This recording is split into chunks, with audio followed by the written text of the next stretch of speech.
Merci. Bonjour à tous. On touche pas. Donc, D'accord. vous nous entendez bien. Bon, suite à cette présentation, effectivement, nous, on va être dans le concret. On a un projet en cours, donc on se présente. Juliette Dussorisier, donc architecte de l'agence ANMA, responsable de l'antenne Nantes. Et Lucille Leyer, architecte associée de l'agence ILE à Paris et Nantes. Alors, comment ça marche ?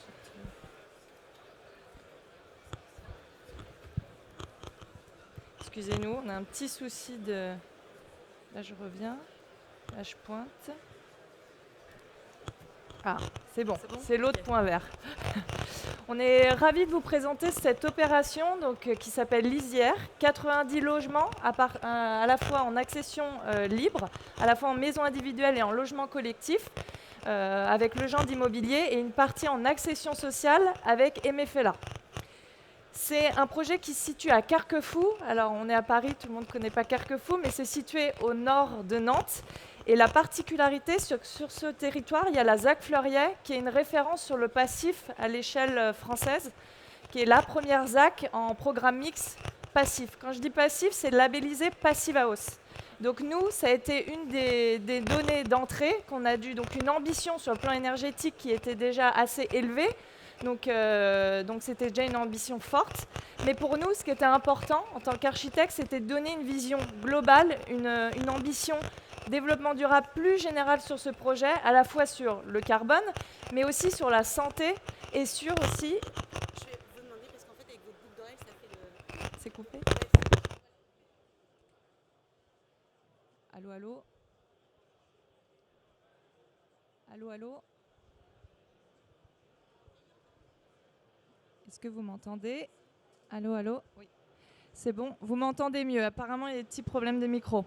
Donc, notre projet est sur la ZAC Fleuriet, labellisé Passive House. Et donc, nous, on a voulu aussi donner une vision, une ambition plus globale sur le développement durable, parce que si on prend que l'approche énergétique, le projet est quand même assez pauvre. Et donc, on a aussi une question d'ancrage urbain, architectural et paysager, pour assurer aussi la qualité globale du projet. C'était important pour nous de donner du sens, en fait, sur l'ensemble de cette opération.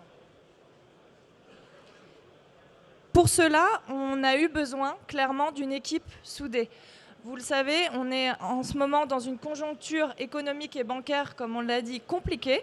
C'est un projet où actuellement on vient de finir la phase pro, les CCTP sont sortis, on a déjà des retours d'entreprise et il est clair que quand on souhaite être ambitieux à la fois sur l'approche énergétique, en plus avec une labellisation Passive House, mais aussi sur le plan carbone et aussi sur la santé et aussi sur la qualité des logements, il est certain que ça demande des allers-retours constants avec les bureaux d'études, Solab, Energélio ici présents, mais aussi avec nos maîtres d'ouvrage et une transparence avec les bilans économiques qui ont été possibles également avec notre économiste exé, mais nos maîtres d'ouvrage. Et ça, je tiens à le signaler, c'est fondamental. Alors, en nous intéressant au site très riche à côté de Nantes, à côté de Carquefou, il était important pour nous de s'inscrire dans le paysage, dans un contexte très végétalisé, et de pouvoir proposer un projet qui soit en lien avec la nature et avec le paysage direct, et également avec l'architecture historique qui entoure le site, c'est-à-dire des fermes, des longères, etc.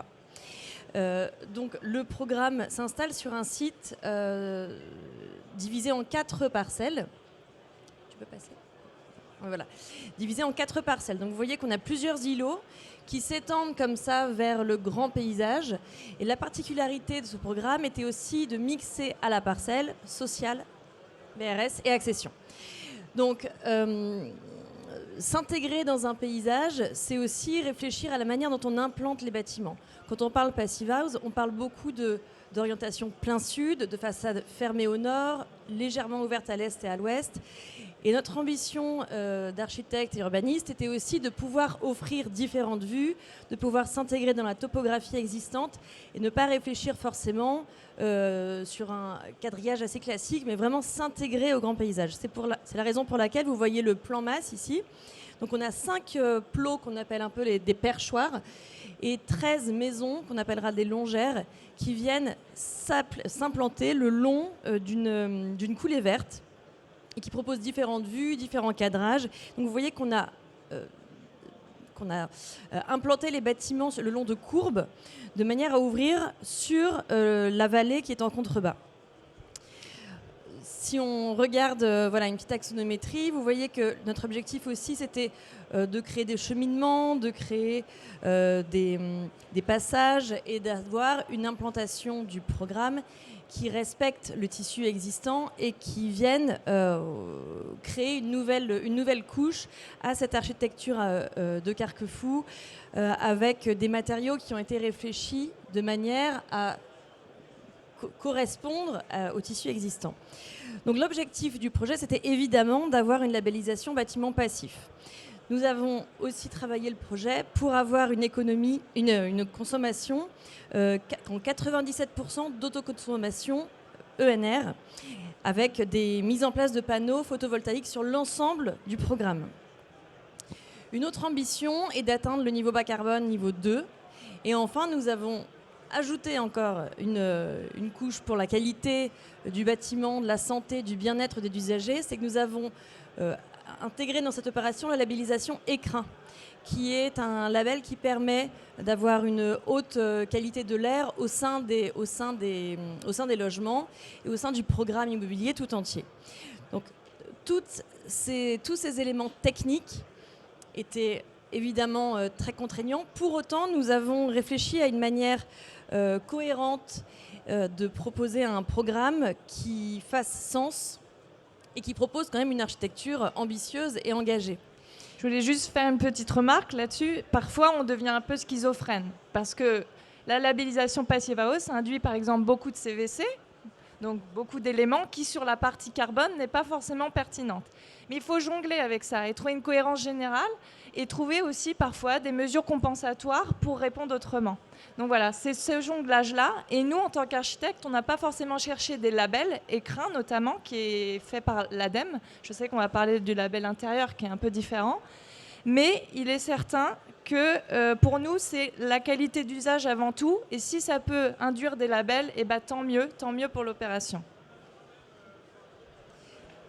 Vous voyez ici quelques exemples de façades qui ont été développées dans les perchoirs et dans les longères.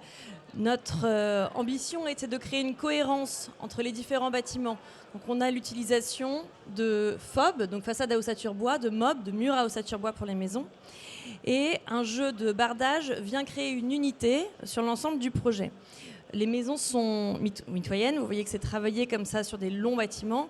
Les ensembles des plots, des perchoirs sont très compacts, hein, on n'a pas de perte d'espace. C'est évidemment un objectif passive house d'avoir des bâtiments qui soient les plus compacts possibles. Et donc vous voyez sur l'ensemble des façades ouest-sud, nous avons la mise en place de panneaux photovoltaïques sur toutes les toitures. Cette particularité, les cinq bâtiments collectifs sont différents. Pour autant, nous avons une réflexion sur la mise en œuvre du bardage, sur la mise en œuvre des montants, sur la mise en œuvre des baies aussi, triple vitrage évidemment, qui vont permettre une multiplicité d'écriture, mais en ayant un langage tout à fait cohérent et unitaire sur l'ensemble de l'opération. Donc la mise en œuvre de la matérialité est très importante dans la réflexion du projet à l'échelle globale. Elle nous a demandé beaucoup d'allers-retours avec les fabricants dès la phase esquisse du projet. Donc sur les collectifs, on est en poteau dalle FOB et sur la partie maison, on est en MOB. Donc là, vous voyez une perspective du projet. Ce qui est important de comprendre aussi, c'est qu'on travaille avec des espaces extérieurs pour chaque appartement. Évidemment, c'est extrêmement important pour nous, mais toutes ces façades, tous ces éléments extérieurs sont des pièces rapportées. On a une structure indépendante de manière à pouvoir créer un collectif qui ne soit pas transpercé d'éléments secondaires. Donc on a des structures de balcons qui sont rapportées sur les façades nord et sur les façades sud. Le label Écrin nous a demandé aussi de réfléchir à l'essence de la végétation, c'est-à-dire que on a très peu d'espace, on n'en a même pas d'espèces allergènes et le positionnement des véhicules est réfléchi de manière à ce qu'il n'y ait pas de flux d'air aussi dans les appartements. Ça a été une des réflexions aussi sur la mise en œuvre du plan masse global général. Vous voyez ici les structures des balcons plein sud qui sont effectivement rapportées comme ça le long du projet en façade principale sud. Donc là, c'était intéressant pour nous de vous montrer un plan l'état très rationalisé, compact, comme on l'a dit, sur la partie plot. Donc on va retrouver sur les murs latéraux les poteaux béton et le noyau central béton. Tout le reste est en plan libre, pas de mur refend. Et notre but, c'est qu'effectivement sur la PAC carbone, le premier, c'est de réduire. Donc nous, on a rationalisé au maximum. Et évidemment, il a fallu il y a une zone dans le logement qu'on a choisie, qui sont les zones de circulation pour intégrer toute la CVC. Quand je dis la CVC, c'est notamment, donc là on est sur un système donc, en ventilation, donc ventilation motorisée double flux, avec récupération d'énergie à haut rendement. Et ensuite, on a aussi la pompe à chaleur qui est intégrée dans l'ensemble de ces réseaux. Ces réseaux sont donc dans ces faux plafonds. Là, c'était juste pour vous montrer la superposition. On est sur un projet BIM. Hein. Clairement, on est obligé pour s'assurer que l'ensemble des réseaux fonctionnent dans nos plans. Vous allez retrouver les pièges à son, parce qu'on a moins de 25 décibels, qui sont des pièges à son assez larges, 60 cm, qu'il faut intégrer dans ces réseaux. Ça induit une gaine centrale très rationnelle pour pouvoir éviter tout faux plafond dans les pièces de vie. Pour nous, c'était un peu l'engagement fort. Et quand on est dans une année compliquée et qu'il y a besoin de changer les plans en dernière minute, parce que pour X raisons liées à la conjoncture, et l'intérêt du BIM, c'est qu'on a pu facilement changer les réseaux. Voilà, donc ça a été un jonglage, mais surtout, je tiens à le dire, l'intelligence collective sur un projet comme celui-ci, il est nécessaire pour arriver au prix et pour arriver à sortir une opération dans le contexte actuel. Ça, c'est les étages supérieurs. Et pour nous, ce qui était important, c'est de pouvoir habiter une partie des toits. Donc ça a été aussi un petit enjeu parce que les toits sont bien occupés par les CTA, les pompes à chaleur, mais une partie qui puisse être soit proposée en double hauteur, soit en partie habitée. Donc quand on voit un étage, vraiment un pignon, ça permettait d'habiter un pignon et vous retrouvez donc un tiers habité et tout le reste, on retrouve ce réseau dans des locaux fermés parce qu'il y a des réglementations qui ont changé au cours du projet, mais pour nous, l'intérêt, c'est que vous retrouvez des pignons habités. On le dit parce que dans la ZAC, jusqu'à présent, ça n'avait pas pu être fait ou imaginé, donc c'était important pour nous. Voilà, on finit sur cette slide. Si vous avez des questions, n'hésitez pas. On a aussi nos BE avec nous, et en tout cas, on tient à redire que ce projet-là, c'est une vision globale.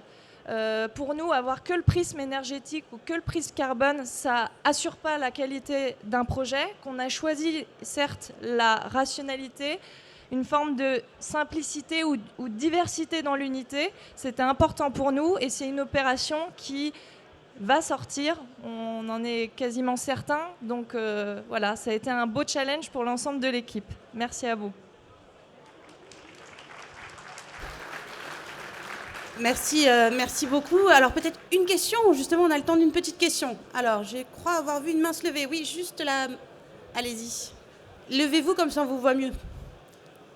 Bonjour, architecte également. Je me posais la question tout à l'heure, c'était important pour vous qu'il n'y ait surtout pas de faux plafond. Alors c'était important pour vous qu'il n'y ait surtout pas de faux plafond. De faux plafonds dans les pièces de vie. Quand on retrouve la pompe, la ventilation, les doubles flux, il est certain qu'on se retrouve dans les zones de circulation. Dans les zones de circulation, on va descendre à 2,20 m. Clairement, 2,20 m dans les pièces de vie ou même dans les chambres, c'était pour nous hors de question. C'était pas si simple parce qu'on doit prendre l'air en façade, l'air viciaire partir au centre du bâtiment. Donc c'était nécessaire.